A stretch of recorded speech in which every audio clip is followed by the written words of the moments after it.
What do you do when you need to capture a drone shot and you don't have a drone? You can do this.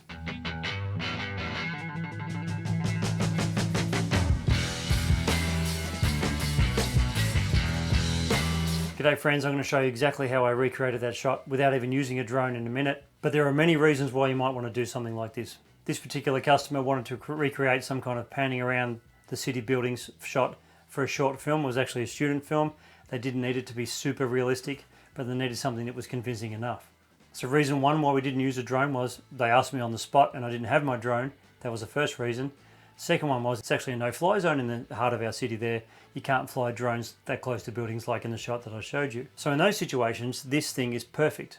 All you need to do this is a computer and that's it. It's free, completely free to do this. And the program I use is Google Earth Studio. You do have to sign up to it and they have to give you approval. But if you explain what you want to use it for, say you want to use it for social media or want to use it for short films, they'll grant you permission pretty quickly. It literally took me a couple of minutes. I've heard of other people saying that it took them 24 hours, but sign up, it's all free, and then you can start using it. So let's take a look at it right now. Okay, the first thing you need to do is go to google.com/earth/studio, and you're gonna have to sign up to Google Studio. You may have to wait a day or two for your account to be activated, but mine was activated straight away, so I've heard stories of people taking a couple of days, and other people saying that's done instantly like mine. So go to the top right into Try Earth Studio. You come to a page where you've got blank project, open project for instance. If you click the down arrow, you'll see you've got quick starts. Now, a blank project is where you have complete control over every single setting.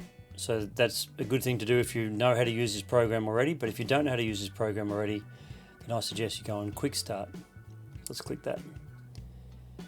And these are the types of things you can do in quick start. So you can zoom in, you can orbit, you can do a point to point,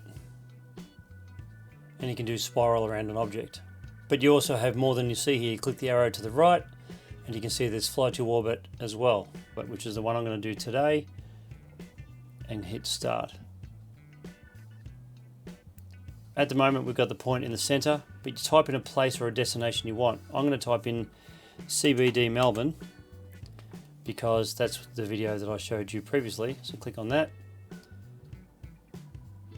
And now you'll see that we have the CBD on Google Earth showing up.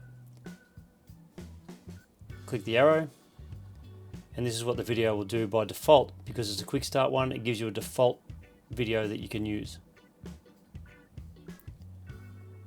And zooming in and then going around the buildings. I'm going to leave these settings as they are at the moment because we can change them all. Click on the right arrow, leave the video at 25 seconds, click on that.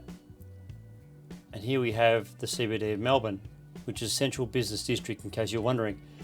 That little point there is the center of where the camera is pointing to. So to actually see what we're actually looking at, if you go to the right over here, you've got the box. Do a split screen here.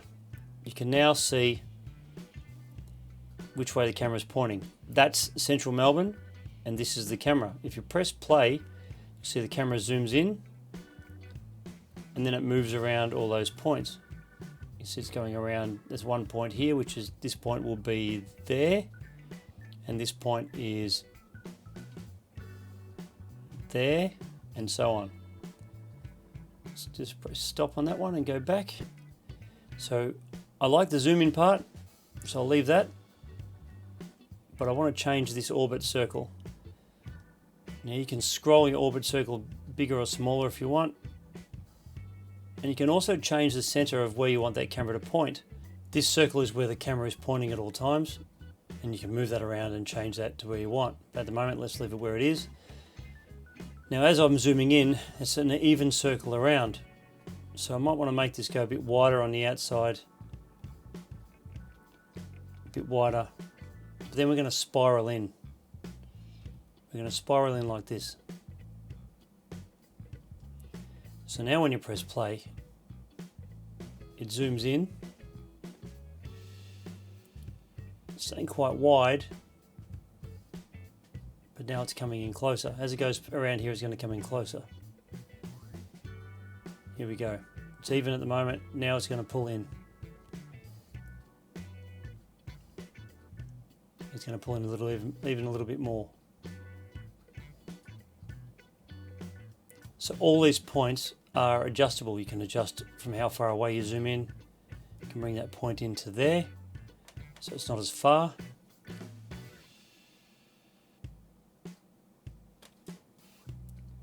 can even bring it all the way further if you want. You can bring it just about here, which I actually quite like it there. So let's do that. So you can see we're not so far away now. And we can change all these points and even out the circle if you want. So you can get closer and closer to that subject at the end. You've got complete control. You can also change everything down here by using the slider bar down here. You can also move your points here as well to make it how you want to make it. Let's have a look at this. So we're coming into the city. We're circling between all the buildings, which is really good. If you had a real drone, you'd be flying through the buildings here. But you get the idea. Now to keep this video, if you like it, you click on render up the top right here. We're going to call this one CBD Melbourne. And we're going to leave it as a video MP4, and we're going to leave it at 1920 by 1080, which is full HD. And the attribution, which is the Google Earth copyright imagery sources, you have to leave that in there. But you can pick where you want it, whether you want it left or right. Because we're not paying for this, it's all free. That's got to be left in. And we're going to hit submit. What that does is it'll send you a link in an email once they've rendered that file out. So then you can download it and use it for whatever you like. And this is what it looks like with a little bit of music and a bit of color correction.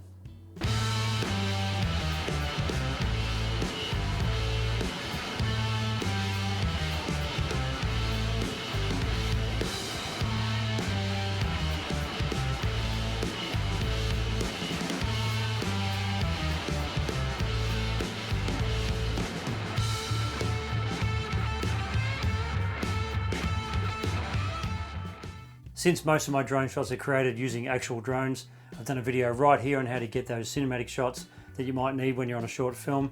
Click on that now and I'll see you over there. Thank you.